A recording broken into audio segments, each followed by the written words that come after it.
Hello दोस्तों। आज मैं फिर आपके लिए भारतीय भूगोल का सेकंड पार्ट लेके आया हूँ। और भारतीय भूगोल के सेकंड पार्ट में आज मैं आपको भारत में जो भारत जो है, हमारा जो भारत लोकेटेड है ग्लोब पर, तो उस ग्लोब पर जो तीन रेखाएं मुख्यतः खींची जाती है। एक तो भूमध्य रेखा जो 0 डिग्री पर चलती है, और उत्तर की तरफ 23.5 डिग्री पर जो कर्क रेखा होती है वो खींची जाती है। और दक्षिण की तरफ भूमध्य रेखा के दक्षिण की तरफ जो 23.5 डिग्री पर रेखा खींची जाती है उसे मकर रेखा कहते हैं। तो आज मैं दोस्तों आप लोगों को यही बताऊंगा कि भारत जो है वो भारत को कौन सी रेखा काटती है, इनमें से कौन सी रेखा भारत को काटती है। तो देखिए, जैसे पिछली क्लास में मैंने आपको बताया था, जो पिछला मेरा वीडियो था, उस वीडियो के अंतर्गत मैंने आपको भारत का भौगोलिक परिचय बताया था, और आपको भारत जो हमारा ग्लोब है, ग्लोब पर भारत कहाँ पे लोकेटेड है, तो वो बताया था। उसका अक्षांशीय और देशांतरीय जो विस्तार है उसके बारे में मैंने बहुत अच्छे तरीके से आपको डिस्क्राइब किया था। जो मेरी पिछली वीडियो है उसमें अगर किसी ने नहीं देखा है तो उसमें आप देख सकते हैं। तो उसमें अक्षांशीय और देशांतरीय रेखाओं के बारे में मैंने बहुत अच्छे से बताया था, और आपको बताया था कि जो हमारा मानक समय है, एक समय जो निर्धारित किया जाता है, वो हमारा मानक समय कहाँ से लिया गया है। ठीक है साथियों, तो आज मैं आपको बताता हूँ। जैसे ये हमने पिछली क्लास में बताया था कि ग्लोब जो पृथ्वी होती है वो गोल होती है, इस तरीके से ग्लोब। ठीक है, ग्लोब को देखा जाए इसी तरीके से ग्लोब बनाया जाता है, गोल। तो ग्लोब पर जो बीचों बीच 0 डिग्री जो रेखा खींची जाती है, इसे तो भूमध्य रेखा कहा जाता है। भूमध्य रेखा, इसे भूमध्य रेखा कहा जाता है। और इसी के ये उत्तर का क्षेत्र होता है, उत्तरीय ध्रुव होता है, ये दक्षिणी ध्रुव होता है। अब देखते हैं इससे उत्तर की तरफ 23.5 डिग्री जो होता है, ये कर्क रेखा होती है। कर्क रेखा ये बीचों बीच आपका इक्वेटर, भूमध्य रेखा। ठीक है, और इससे नीचे की तरफ 23.5 डिग्री क्या होता है आपका, ये होती है मकर रेखा। मकर रेखा होती है, और ये आपकी होती है भूमध्य रेखा। भूमध्य रेखा। ठीक है दोस्तों, तो जो भारत मैंने आपको बताया था, ये आपका भारत जो हमारा लोकेटेड है वो इस तरीके से यहां पर लोकेटेड है। ठीक है, इस तरीके से ये भारतीय क्षेत्र है। तो मैंने इस तरीके से बताया था आपका भारतीय। तो जो ये कर्क रेखा होती है, ये कर्क रेखा भारत को बीचों बीच से काट रही होती है। तो आज हम यही पढ़ेंगे, हम क्योंकि भारत के भूगोल के बारे में पढ़ रहे हैं, भारतीय भूगोल के बारे में पढ़ रहे हैं, तो आज हम यही पढ़ेंगे जो कर्क रेखा है वो हमारे किन किन राज्यों से, भारत के किन किन राज्यों से होकर गुजरती है, और कर्क रेखा की कुछ मुख्य भूमिका क्या है। ठीक है, किन नदियों को काटती है, किन क्षेत्रों को काटती, कौन से इसके नज़दीकी शहर पड़ते हैं, इनके बारे में परीक्षाओं के अंतर्गत बहुत सारी चीज़ें पूछने को, देखने को मिलती है और पूछी जाती है पेपरों के अंतर्गत। तो आज हम यही पढ़ेंगे कि कर्क रेखा, भारत में जो कर्क रेखा है उसका विस्तार कहाँ कहाँ है। तो हम देखते हैं कि भारत में जो कर्क रेखा है वो 8 राज्यों से होकर गुजरती है। वो 8 राज्य कौन कौन से हैं, जैसे हम भारत के नक्शे के अंतर्गत देखते हुए चलेंगे। ये भारत का नक्शा है, इसके बीचों बीच होकर ये कर्क रेखा गुजर रही है। ठीक है, ये इस तरीके से गुजर रही होती है कर्क रेखा। ठीक है, बीचों बीच होकर कर्क रेखा गुजर रही होती है। तो हम देखते हैं, सबसे पहले देखिए इधर, सबसे पहला जो है राज्य देखिए, कर्क रेखा जो जहां से होकर गुजरती, सबसे पहला राज्य पड़ता है गुजरात। भारत के गुजरात राज्य जो है वहां से होकर आगे बढ़ती है। तो यहां देखते हैं थोड़ा सा क्षेत्र हमारा राजस्थान का भी है, राजस्थान पड़ता है ये क्षेत्र राजस्थान। तो राजस्थान से भी होकर गुजरती है। उसके बाद राजस्थान के आगे हमारा अगला जो तीसरा राज्य पड़ता है वो पड़ता है मध्य प्रदेश। मध्य प्रदेश से होते हुए फिर इसके बाद ये छत्तीसगढ़, आप देख रहे हैं ये छत्तीसगढ़ का क्षेत्र है। तो ये जो क्षेत्र है ये छत्तीसगढ़ का क्षेत्र है। तो छत्तीसगढ़, और छत्तीसगढ़ से जब आगे बढ़ती है तो ये हमारा पड़ता है झारखंड। आप ये क्षेत्र देख रहे होंगे, ये झारखंड का क्षेत्र है।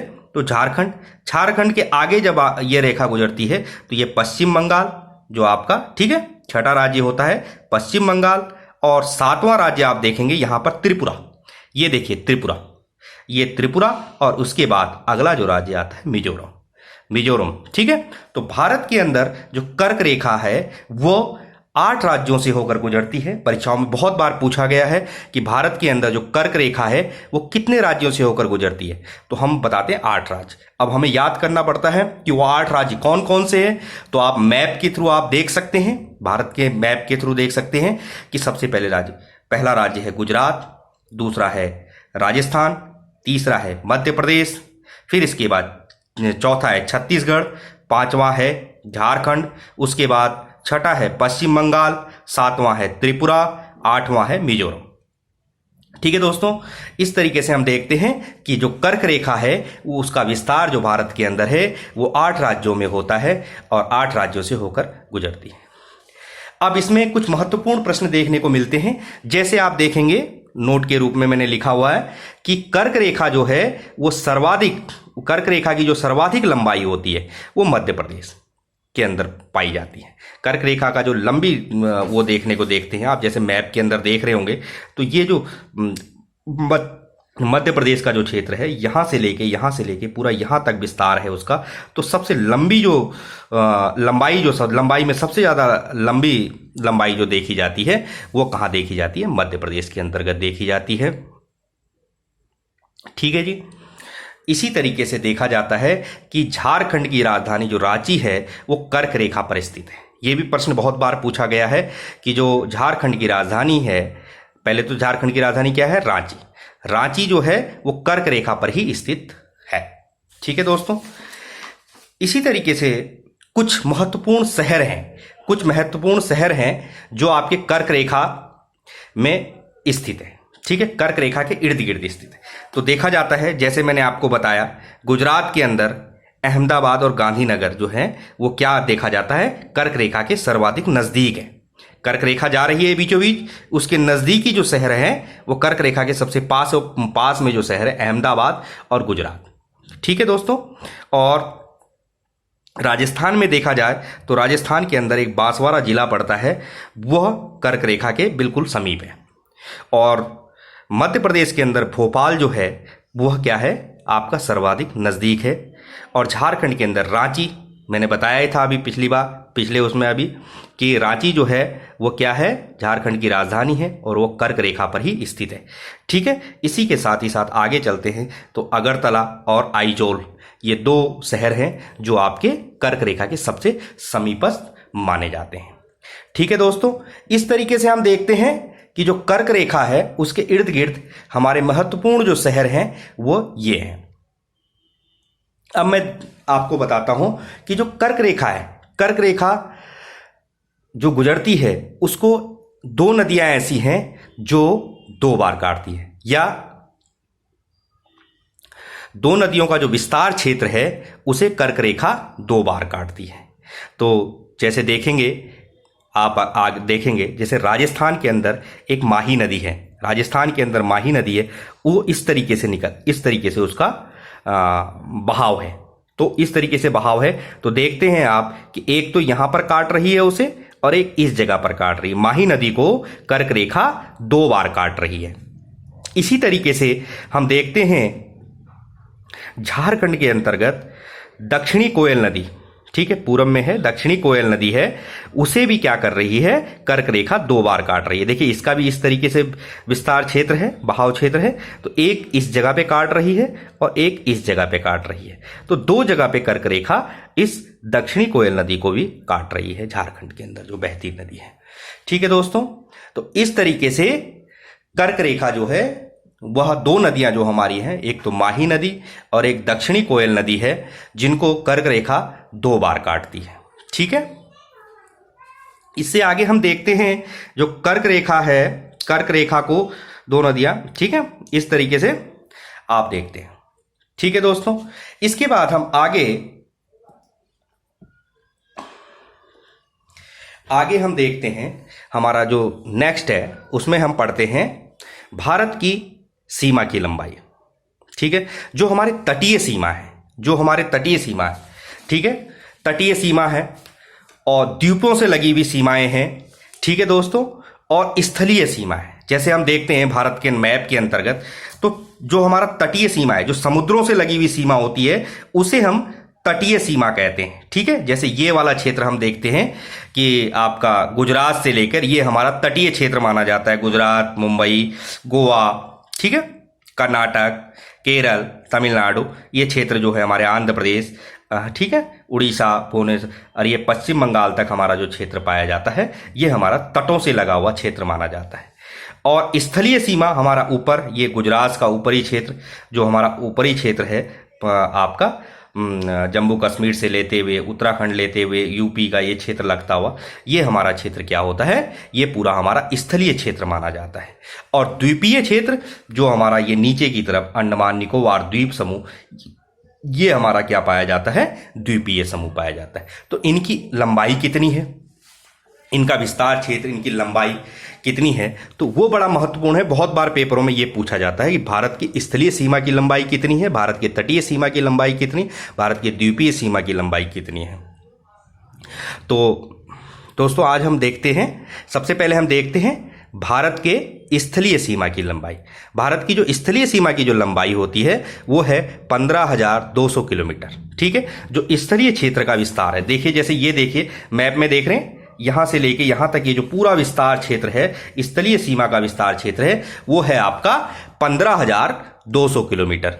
और इसके बाद जो तटीय सीमा की लंबाई है, तटीय सीमा जैसे यहां से लेके ये पूरा तटीय क्षेत्र है, ये पूरा नीचे गुजरात से लेते हुए महाराष्ट्र, और ये नीचे गोवा, केरल, तमिलनाडु, ये क्षेत्र लेते हुए उड़ीसा, आंध्र प्रदेश, ठीक है, पश्चिम बंगाल तक जो ये क्षेत्र है, ये जो तटीय क्षेत्र जो देखा जाता है, इसकी जो लंबाई है वो है आपकी 6,100 किलोमीटर।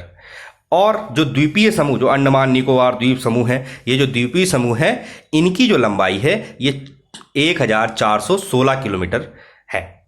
ठीक है, इस प्रकार देखा जाए तो पूरे भारत की जो तटीय, जो पूरे भारत का जो सीमा का जो विस्तार है, जो पूरी बाहरी सीमा का जो लंबाई है टोटल, वो हो जाती है 22,716 किलोमीटर।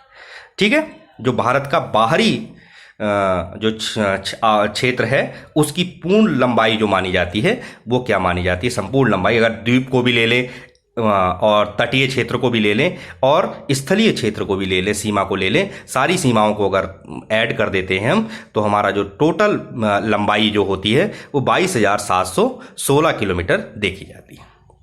ठीक है, अब इसके साथ हम देखते हैं कि जो हमारे तटीय राज्य, बहुत बार परीक्षाओं में इस तरीके के भी प्रश्न देखने को मिलते हैं कि जो हमारे कौन कौन से राज्य हैं जो हमारे तटों से लगते हुए राज्य हैं। तो कितने राज्य हैं हमारे तटों से लगते हुए, तो 9 राज्य हम देखते हैं कि हमारे 9 राज्य ऐसे हैं जो तटों से लगे हुए हैं। ठीक है, जो समुद्री सीमाओं से अपनी सीमा बनाते हैं, समुद्र से अपनी सीमाएं बनाते हैं। तो इस तरीके से हमारे 9 राज्य जो हैं वो इस प्रकार हैं।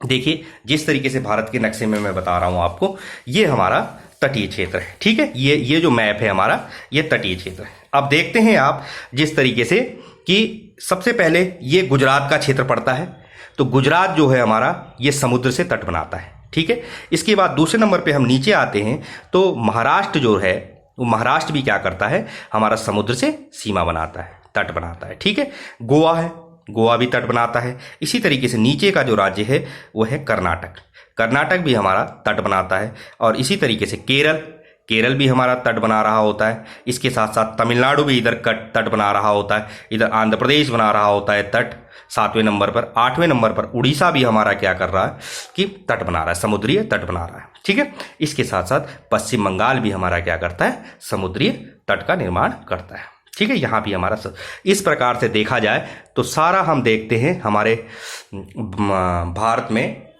तटों का जो विस्तार है वो 9 राज्यों में देखने को मिलता है। और 9 राज्य कौन कौन से हैं एक बार याद कर लीजिए। सबसे पहला गुजरात, दूसरा महाराष्ट्र, फिर गोवा, फिर चौथा कर्नाटक, पांचवा केरल, छठा तमिलनाडु, सातवां आंध्र प्रदेश, आठवां उड़ीसा, नौवां पश्चिम बंगाल। ठीक है दोस्तों, इस तरीके से हमारा इन 9 राज्यों में तटों का विस्तार है। अब प्रश्न एक और आ जाता है कि सबसे लंबा तट किसका है और सबसे छोटा तट किसका है। तो सबसे लंबा तट अगर हम देखें, भारत के नक्शे के अंदर देखें, तो सबसे लंबा तट हमारा क्या देखा जाता है, यह गुजरात का देखा जाता है। क्योंकि गुजरात को देखो आप इतना छोटा सा मत समझिए, गुजरात यहां से यहां तक जो तट दिख रहा है आपको, ये छोटा नहीं, क्योंकि ये क्या है, ये आपका थोड़ा सा मोड़दार घुमावदार इस तरीके से होके आ रहा है। अगर इसे हम फैला दें तो ये सबसे लंबा तट बनाता है। इसलिए सबसे लंबा तट देखा जाए तो यहां से यहां तक किसका है, गुजरात का है, यहां से यहां तक। ठीक है, गुजरात का देखने को मिलता है। और सबसे छोटा तट अगर देखा जाए तो गोवा सबसे छोटा राज्य है। ठीक है, तो गोवा का जो तट है तटीय राज्यों में, तो गोवा का जो है वो क्या है, सबसे छोटा तटीय विस्तार है। ठीक है, इसके साथ देखा जाए तो दोस्तों सबसे लंबी तट रेखा देखा जाए तो गुजरात। इसके बाद जो सीक्वेंस, कभी कभी क्या होता है प्रश्नों के अंदर सीक्वेंस भी पूछ लेते हैं कि भाई सबसे लंबी किसका है, फिर उसका दूसरे नंबर पे किसका है, तीसरे नंबर पे किसका है, चौथे नंबर पे किसका है। तो इस तरीके से भी कभी कभी विस्तार पूछ लिया जाता है। तो हम देखते हैं कि सबसे लंबा किसका होता है, गुजरात का है, फिर इसके बाद आंध्र प्रदेश का, फिर तमिलनाडु का, ठीक है, फिर महाराष्ट्र का, फिर केरल का, फिर कर्नाटक का। ठीक है, तो इस तरीके से नंबर आता है। पहले नंबर पे गुजरात, दूसरे नंबर पे आंध्र प्रदेश, तीसरे नंबर पे तमिलनाडु, चौथे नंबर पे महाराष्ट्र, पांचवें नंबर पे केरल और छठे नंबर पर आपका कर्नाटक। इस तरीके से इनका लंबाई के क्रम में सबसे ज्यादा लंबाई के क्रम में पहले नंबर पे गोवा, ठीक है, पहले नंबर पे गुजरात और सबसे लास्ट में कौन आता है, गोवा। सबसे छोटा तट गोवा, सबसे लंबा तट आपका गुजरात का। ठीक है दोस्तों, तो इस तरीके से कभी कभी ऑर्डर पूछ लेता है, तो आप लोगों को मैंने ऑर्डर में भी बता दिया। सबसे पहले गुजरात, दूसरा आंध्र प्रदेश, तीसरा तमिलनाडु, चौथा महाराष्ट्र, पांचवा केरल, छठा कर्नाटक। ठीक है, अब प्रश्नों में किस तरीके से भी घुमा के जो कॉम्पिटिटिव एग्जामों में आज के समय में प्रश्न आ रहे हैं, वो कभी कभी क्या करते हैं, हमें याद तो होता है लेकिन थोड़ा सा ट्रिकी बना देते हैं उन प्रश्नों को। ट्रिकी बनाने का मतलब आपको पहला ना पूछ के, आखिरी ना पूछ के, बीच के दूसरा पूछ लेगा, तीसरे नंबर पे पूछ लेगा कि तटीय विस्तार में तीसरे नंबर पे सबसे ज्यादा किसका तट है, दूसरे नंबर पे किसका तट है। ठीक है, इसी तरीके से राज्यों के बारे में पूछ लिया जाएगा कि आपके कितने राज्य जो तटीय विस्तार है कितने राज्यों में है। ठीक है, तो वो भी हमें पता होना चाहिए कि 9 राज्यों में हमारा तटीय विस्तार है। ठीक है दोस्तों, तो हमने देखा कि हमने तटों के बारे में पढ़ा कि हमारे कौन कौन से राज्यों से तट लगते हैं, जो तटीय क्षेत्र है हमारा किन किन राज्यों में है। ठीक है, तो इस तरीके से हमने अपनी सीमाओं की, स्थलीय सीमा, तटीय सीमा, द्वीपों की सीमाओं के बारे में पढ़ा और किन किन राज्यों से तट लगते हैं उनके बारे में पढ़ा। अब हम आगे नेक्स्ट जो हमारा वो हम देखते हैं कि जो हमारे पड़ोसी देश है, भारत से सीमा बनाने वाले पड़ोसी देश, तो जो हमारे पड़ोसी देश है, सीमा बनाने वाले पड़ोसी देश हैं, वो कितने हैं। सबसे पहला प्रश्न तो यही बनता है कि कितने देश हैं। तो हम देखते हैं भारत के नक्शे में अगर हम देखें तो हमसे सीमा बनाने वाले 7 देश हैं। 7 देश जो हैं जो भारत से सीमा बनाते हैं। सबसे पहला अगर हम देखें भारत के नक्शे के अंतर्गत, तो ये देखिए सबसे पहला जो विस्तार है ये हमारा किसका है, पाकिस्तान का। ये पाकिस्तान हमसे सीमा बना रहा है। ठीक है, अब किन किन राज्यों में बनाता है मैं अभी आगे पढ़ाऊंगा आपको, आगे समझाऊंगा। अभी हम देख लेते हैं कौन कौन से देश हमसे सीमा बनाते हैं। तो पाकिस्तान है जो हमसे सीमा बनाता है। दूसरा कौन है आपका, यहीं पर देखिए, यहीं पर अफगानिस्तान है। अफगानिस्तान भी हमारा जो पाक अधिग्रहित क्षेत्र है उससे हमारा सीमा बनाता है। लेकिन पाक अधिग्रहित क्षेत्र भी जो है वो भारत का ही हिस्सा है, जिसे पीओके कहते हैं, तो वो भी भारत का ही हिस्सा है। तो उस अफगानिस्तान भी हमारे भारत से क्या कर रहा है, सीमा बना रहा है। तीसरे नंबर पे देखते हैं हम कि हमारा चीन, चीन जो है उसका भी सीमा विस्तार है हमारे देश में देखा जाता है, जम्मू से लेके उत्तराखंड से लेते हुए अगर हम देखें सिक्किम का क्षेत्र, अरुणाचल प्रदेश का क्षेत्र, ये हमारा देखा जाता है। इन यहाँ क्षेत्रों में हमारा इनका विस्तार देखने को मिलता है। और चौथे नंबर पर हम देखें तो नेपाल। नेपाल हमारा क्या करता है, हमारे देश से सीमा बनाता है। ये देखिए यहाँ पे नेपाल है, ये बनाता है, ठीक है। इसके बाद अगर हम देखें तो भूटान, भूटान यहाँ पर है, देखो छोटा सा देश, ये छोटा सा देश भूटान है, ये भी क्या कर रहा है, हमारे देश से सीमा बना रहा है।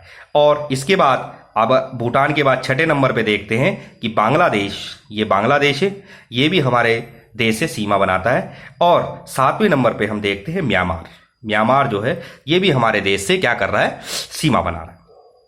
तो इस तरीके से हम देखते हैं कि हमारा 7 ऐसे देश हैं जो हमारे देश से क्या करते हैं, हमारे देश से सीमा, उनकी सीमाएं हमारे देश से लगती है, ठीक है। तो अब हम उन देशों के बारे में थोड़ा सा पढ़ लेते हैं कि उन देशों की राजधानियां। कई बार प्रश्नों के अंतर्गत देखा जाता है कि जो हमारे पड़ोसी देश हैं उनका नाम क्या है और हमारा जो सीमा बनाते हैं उनका नाम क्या है और उनकी राजधानी क्या है। तो हम देखते हैं, जैसे सबसे पहले हम देखते हैं पाकिस्तान। पाकिस्तान की राजधानी जो है वो इस्लामाबाद है। अफगानिस्तान की राजधानी काबुल। चीन की राजधानी बीजिंग। नेपाल की राजधानी काठमांडू। भूटान की राजधानी थिम्पू। बांग्लादेश की राजधानी ढाका। और 7वें नंबर पर म्यांमार है। म्यांमार की राजधानी जो है नैपियदा। इसकी राजधानी अधिकतर क्या करती है, चेंज होती रहती है। ये अपने समय के अनुसार अपनी राजधानी को बदलते रहते हैं, उनके नामों को बदलते रहते हैं, जगह को बदलते रहते हैं, ठीक है दोस्तों। तो इससे आगे चलते हैं। अब प्रश्न बनता है कि भारत से सर्वाधिक लंबी सीमा किस देश द्वारा बनती। ये 7 देश तो हमारे देश से सीमा बनाते हैं, लेकिन सबसे लंबी सीमा कौन सा देश बना रहा है, तो प्रश्न ये बनता है। तो हम देखते हैं कि सबसे सर्वाधिक लंबी जो सीमा बनाने वाला जो देश है वो बांग्लादेश है। अब आप कहेंगे यार बांग्लादेश तो इतना छोटा सा है, ये हमारे से कैसे सीमा बना रहा है, इससे बड़ा तो चाइना है, पाकिस्तान है, ये ज़्यादा लंबी लंबी सीमाएं इनकी दिख रही है नहीं। लेकिन अगर देखा जाए तो बांग्लादेश यहाँ पश्चिम बंगाल से लेते हुए, ये देखिए, देखा जाए भारत के नक्शे में देखिए, पश्चिम बंगाल से लेते हुए, पश्चिम बंगाल का ये क्षेत्र से लेते हुए यहाँ से इसका विस्तार देखो, ये होते हुए, ठीक है, इधर से होते हुए ये देखिए मेघालय, ठीक है, मणिपुर, त्रिपुरा, ठीक है, इन क्षेत्रों के अंदर देखने को इस तरीके से मिलता है। तो इसको अगर लंबाई में खोल दिया जाए, ऐसे सीमा विस्तार खोल दिया तो सबसे लंबी सीमा देखने को मिलती है, ठीक है दोस्तों। तो ये देश तो भले छोटा है, लेकिन इसकी जो सीमा विस्तार है ये सबसे लंबी सीमा है। तो इसी तरीके से देखने को मिलता है कि भारत में जो भारत से सर्वाधिक लंबी जो सीमा बनाने वाला देश है वो है आपका बांग्लादेश, ठीक है। दूसरे नंबर पे सर्वाधिक जो सीमा बनाने वाला देश होता है वो चीन है। चीन की यहां से देखिए आप, यहां से आपकी चीन की सीमा देखने को मिलती है। ये देखिए आपका पूरा आपका जो लद्दाख वाला क्षेत्र, पहले जम्मू कश्मीर था, लेकिन अब इसे आपको इन दोनों को क्या कर दिया गया है, आपको केंद्र शासित राज्यों में डाल दिया गया। लद्दाख पूर्णतः केंद्र शासित राज्य बना दिया गया है और आपको जम्मू को भी केंद्र शासित राज्यों के अंतर्गत डाल दिया गया है, ठीक है दोस्तों। तो इधर देखा जाता है जो लद्दाख का पूर्ण क्षेत्र है वो पूरा, और उत्तराखंड का जो क्षेत्र है यहाँ से हमारा नेपाल की पूरी सीमा लगती है। और इधर देखा जाए तो सिक्किम में हमारी नेपाल की सीमा लगती है, और इधर अरुणाचल प्रदेश पूरी हमारी सीमा रेखा हमारा चीन से बनाता है। तो दूसरे नंबर पर सर्वाधिक सीमा बनाने वाला जो देश है, हमारा पड़ोसी देश है, वो है चीन। और तीसरे नंबर पे जो हमारा बनाने वाला जो देश है वो पाकिस्तान है। देखिए पाकिस्तान हमसे सीमा यहाँ से बना रहा है, यहाँ से हमारी पूरी सीमा बनाता है। ये पूरा आपका जम्मू से लेते हुए, पंजाब का क्षेत्र लेते हुए, राजस्थान का क्षेत्र लेते हुए, गुजरात के क्षेत्र तक पाकिस्तान क्या करता है, हमसे सीमा बनाता है। तो तीसरे नंबर पर सबसे ज़्यादा सीमा बनाने वाला जो देश है वो है बांग्लादेश, और दूसरे नंबर पर चीन, और तीसरे नंबर पर हमारा क्या है, पाकिस्तान, ठीक है, पाकिस्तान। अब आगे हम देखते हैं दोस्तों कि अब देखते हैं कि जो देश हैं, जो जैसे बांग्लादेश, जितने भी देश हमसे सीमा बनाते हैं वो हमारे किन किन राज्यों से सीमा विस्तार है, बहुत बार प्रश्नों के अंतर्गत आता है। ये तो प्रश्न के अंदर आएंगे कि हमारा सर्वाधिक लंबाई दूसरे नंबर पे लंबाई, तीसरे नंबर पे किसकी हमारी सबसे ज़्यादा लंबाई, किस देश की लंबाई हमसे लगती है। लेकिन इसके साथ साथ कई बार ये भी आता है कि कौन सा देश है जिससे सर्वाधिक आपकी क्या बनाते हैं, सर्वाधिक राज्य जो सीमाएं बनाते हैं, या कौन कौन सा राज्य बांग्लादेश से सीमा बनाता है, या चीन से बनाता है, पाकिस्तान से बनाता है, म्यांमार से बनाता है, जो हमारे पड़ोसी देश हैं उनसे सीमा बनाने वाले राज्य कौन कौन से। तो सबसे पहले हम देखते हैं कि बांग्लादेश को। बांग्लादेश हमारे 5 राज्यों से सीमा बनाता है। जैसा कि मैंने आपको बताया कि ये आप हमारा बांग्लादेश है, ये बांग्लादेश हमारे 5 राज्यों से क्या कर रहा है, सीमा बना। नंबर 1 पश्चिम बंगाल। बांग्लादेश जो है वह पश्चिम बंगाल से सबसे लंबी सीमा बनाता है, ठीक है, पश्चिम बंगाल से सबसे लंबी सीमा बनाता है, ठीक है। दूसरे नंबर पे आसाम से बनाता है, तीसरे मेघालय, फिर त्रिपुरा और 5वां मिजोरम। इन 5 राज्यों से सीमा बनाता है और सबसे लंबी सीमा पश्चिम बंगाल से बनाता है। इसी प्रकार दूसरे नंबर पे चीन आता है। चीन जो है हमारे 5 राज्यों से सीमा ये भी बनाता है। सर्वाधिक सीमा जो बनाता है वो जम्मू कश्मीर से बनाता है। जम्मू कश्मीर से चीन सबसे लंबी सीमा रेखा बनाता है। दूसरे नंबर पे हिमाचल से बनाता है, उत्तराखंड से बनाता है, सिक्किम से बनाता है और 5वें नंबर पे अरुणाचल प्रदेश से बनाता है। इसी प्रकार अगर हम देखें तो पाकिस्तान जो हमारी सीमा बना रहा है वो कितने राज्यों से बना रहा है, 4 राज्यों से बना रहा है पाकिस्तान हमारी सीमा। जम्मू कश्मीर से सर्वाधिक सीमा बनाता है पाकिस्तान। दूसरे नंबर पे राजस्थान से बना रहा है, तीसरे नंबर पे पंजाब से बना रहा है और चौथे नंबर पर गुजरात से क्या कर रहा है, हमारी सीमा बना रहा है। इसी के साथ नेक्स्ट जो हमारा पड़ोसी देश है, हमारा लगता हुआ देश है सीमा रेखा से, वह है म्यांमार। म्यांमार जो है वो भी क्या कर रहा है, 4 राज्यों से हमारी सीमा बना रहा है। नंबर 1 देखिए आप, अरुणाचल प्रदेश। म्यांमार जो है अरुणाचल प्रदेश से सबसे लंबी सीमा बनाता है, ठीक है। दूसरे नंबर पे नागालैंड से बना रहा है, तीसरे नंबर पे मणिपुर से बना रहा है, चौथे नंबर पे मिजोरम से बना रहा है, ठीक है। तो ये 4 राज्य हैं जो म्यांमार अपना सीमा रेखा बनाता है।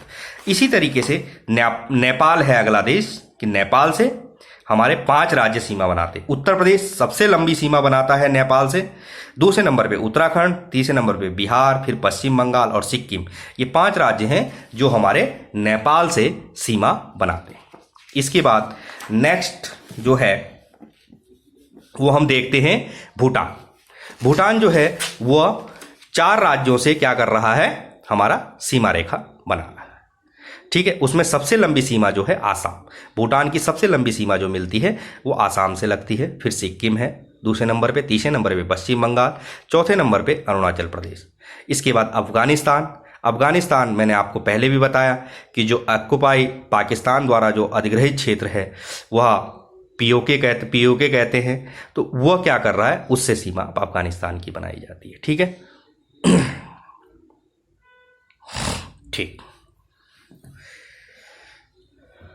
देखो दोस्तों, जैसा कि मैंने आपको बताया कि इन राज्यों द्वारा ये प्रश्नों में बहुत बार पूछा जाता है कि जैसे भूटान से सर्वाधिक लंबी सीमा कौन बना रहा है, नेपाल से सर्वाधिक लंबी सीमा कौन बना रहा है।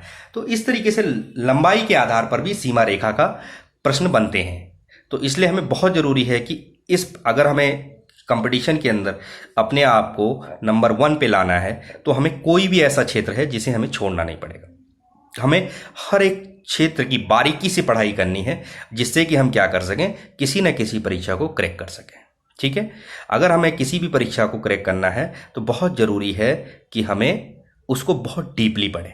तो इसलिए मैं छात्रों आपको बहुत छोटे छोटे पार्ट्स को लेते हुए और बहुत गहनता के साथ, बहुत आराम से याद करने के तरीके से, बहुत सरल तरीके से आपको समझाने की कोशिश करूंगा कि आपको बहुत ईजी तरीके से याद हो जाए, ठीक है। तो इसी तरीके से मैंने आपको भारत के सीमा विस्तार के बारे में पढ़ा है कि कौन कौन सी सीमाएं किन किन राज्यों से लगती हैं, किन किन देशों से लगती हैं और किन किन देशों से कौन कौन से राज्य सीमा बनाते हैं और सर्वाधिक लंबी सीमा कौन बनाता है। ये सब प्रश्न परीक्षाओं के अंदर, पिछली परीक्षाओं के अंदर आप देखेंगे पुराने पेपरों को उठा के, तो इनके अंदर आपको देखने को मिलेंगे, ठीक है साथियों। तो इसी तरीके से आपका प्रश्न बनते हैं।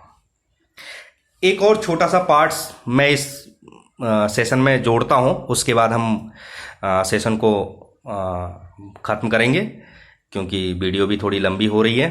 तो हम आज इतना ही करेंगे, नेक्स्ट वीडियो में आपको आगे दूंगा। और एक छोटा सा पार्ट्स आपको कराना चाहता हूँ कि जैसे हमारे कुछ अंतर्राष्ट्रीय सीमा रेखा तय करी जाती है, नाम तय करे जाते हैं, ठीक है, जो हम किसी राज्य से लगते हैं। जैसे हमारे जो पड़ोसी राज्य हैं, उन पड़ोसी राज्यों को डिवाइड करने के लिए, जैसे मैं बताता हूं आपको, जैसे भारत और पाकिस्तान की जो डिवाइड करने की जो लाइन होगी, उस लाइन को क्या कहा जाएगा। भारत और चाइना को जो डिवाइड करने वाली लाइन है, उसे क्या कहा जाएगा। भारत अफगानिस्तान को डिवाइड करने वाली जो लाइन है, उनको क्या कहा जाएगा। उनको क्या कुछ नाम दिया गया, अंतर्राष्ट्रीय नाम दिए गए हैं इन सीमा रेखाओं को, कि ये क्षेत्र विस्तार, इससे इधर भारत होगा, इससे इधर पाकिस्तान होगा, इसके बीचों बीच ये रेखाएं तय कर दी, एक लाइन तय कर दी जाती है। इसी को क्या कहते हैं, अंतर्राष्ट्रीय रेखा कहा जाता है, ठीक है। तो इसमें कुछ मुख्यतः आपको रेखाएं हैं, तो मैं वो एक दो भारत की, जो भारत से लगती हुई जो लाइनें हैं, मैं उनके बारे में डिस्कस करूंगा आगे। जब हम वर्ल्ड ज्योग्राफी पढ़ेंगे तो उसमें बहुत सारी अंतर्राष्ट्रीय रेखाएं हैं एक दूसरे दो देशों के बीच में, उनको हम देखते हैं, ठीक है। तो सबसे पहले मैं देखता हूं डूरंड रेखा का नाम। डूरंड रेखा जो है वह पाकिस्तान और अफगानिस्तान के बीच सीमा रेखा बनाती है। पहले भारत को भी, जैसे अगर हम पीओके को ले लिया जाए तो भारत, पाकिस्तान और अफगानिस्तान के बीच की जो सीमा रेखा को क्या कहा जाता था, डूरंड रेखा कहा जाता था, ठीक है। अब एक्चुअल में क्या है कि जो पीओके क्षेत्र है वह पाकिस्तान द्वारा अधिग्रहित किया गया है, तो वो भारत के क्षेत्र के अंतर्गत नहीं देखा जाता है, तो इसलिए हम उसे भारत का नाम नहीं आता, लेकिन भारत भी इस सीमा रेखा में शामिल है, ठीक है। इसके साथ सेकंड हम देखें तो मैकमोहन रेखा। मैकमोहन जो रेखा है वो भारत और चीन की सीमा रेखा है, ठीक है। भारत और चीन की सीमा रेखा है। उसमें भी अगर देखा जाए तो मैकमोहन जो रेखा जो है वो पूरे चाइना की लाइन को नहीं कहा जाता। अगर हम जम्मू कश्मीर के क्षेत्र के जो चाइना लगता है उस वाले क्षेत्र के अंतर्गत नहीं, ये अरुणाचल प्रदेश वाली जो सीमा विस्तार है उसकी उस सीमा रेखा को ही हम क्या कहते हैं, मैकमोहन रेखा कहते हैं, ठीक है। जो अरुणाचल प्रदेश, ये देखिए आप, अरुणाचल प्रदेश है, अरुणाचल प्रदेश से जो सीमा रेखा बनती है, चाइना, ये चाइना का क्षेत्र है इधर, तो ये जो चाइना का जो क्षेत्र है, ये जो अरुणाचल प्रदेश वाली सीमा रेखा जो डिवाइड अरुणाचल को चाइना से अलग करती है, उसी को हम क्या कहते हैं, मैकमोहन रेखा कहते हैं, ठीक है। इसके बाद रेड क्लिफ लाइन जो है वो भारत और पाकिस्तान का जो सीमा विस्तार है वो क्या कहलाता है, रेड क्लिफ लाइन कहलाता है, ठीक है दोस्तों। तो आज हम अपना सेशन यहीं पर समाप्त करते हैं साथियों, ठीक है। आप लोग इस वीडियो को बहुत अच्छे तरीके से समझ के पढ़िए और इसे पूरा देखिए और अपने नोट्स को भी तैयार कीजिए। बाकायदे मैं आपको नोट्स की तरीके से मैं आपको ये वीडियो दे रहा हूँ कि आप अपना प्रॉपर अपनी नोट्स बना सकें, और नोट्स के साथ साथ आपको डिस्क्राइब भी कर रहा हूँ मैं यहाँ पे कि आपको कहीं पर कोई चीज़ अगर डाउट है तो जो मैं डिस्क्राइब कर रहा हूँ उसमें आपका डाउट्स क्लियर हो जाए और आप एक अपना प्रॉपर नोट्स बनाएं। और आपको मैं बताता हूँ कि अगर आप मेरे द्वारा यहाँ पे जो मैं पढ़ा रहा हूँ उतना नोट कर लेते हैं तो किसी भी कंपटीशन के अंदर, चाहे वो पीसीएस हो, आईएएस हो, समूगा हो, या कोई भी टीचिंग का क्षेत्र हो, या कहीं भी हो, आपको भारतीय भूगोल के जो भी पार्ट मैं देता हूं आपको, उससे बाहर आपका कहीं भी प्रश्न नहीं बनेगा। आप सिर्फ इतना ही पढ़ लेंगे तो आपको सफिशिएंट रहेगा, आपके सारे क्वेश्चन के डाउट्स आपके खत्म हो जाएंगे, ठीक है साथियों। थैंक यू साथियों।